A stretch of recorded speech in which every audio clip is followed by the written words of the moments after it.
بسم اللہ الرحمن الرحیم۔ سجدہ سہو کا بیان۔ سجدہ سہو کب کیا جاتا ہے؟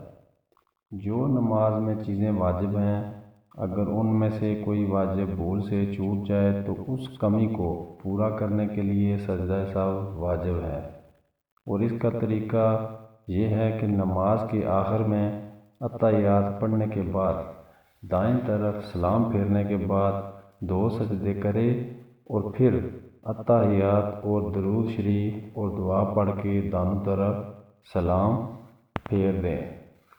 اس میں کچھ مسئلے ہیں، یہ بھی سن لیجئے۔ اگر قصداً کسی واجب کو چھوڑ دیا تو سجدہ سہو کافی نہیں بلکہ اس نماز کو دہرانا واجب ہے۔ دوسرا مسئلہ، جو باتیں نماز میں فرض ہیں، اگر ان میں سے کوئی چھوٹ گئی تو نماز نہیں ہوگی اور سجدہ سہو سے بھی یہ کمی پوری نہیں ہو سکتی، بلکہ پھر سے اس نماز کو پڑھنا ضروری ہے۔ ایک اور مسئلہ سن لیں اس میں۔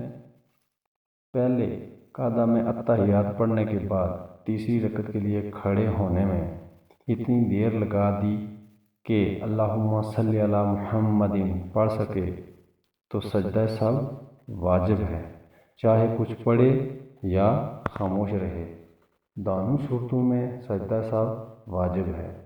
اس لیے دھیان رکھو کہ پہلے قعدہ میں اتحیات ختم ہوتے ہی فوراً تیسری رکعت کے لیے کھڑے ہو جائیں۔ اگر ویڈیو اچھی لگے تو چینل کو سبسکرائب کر دیں اور ویڈیو کو لائک اور شیئر کر دیں۔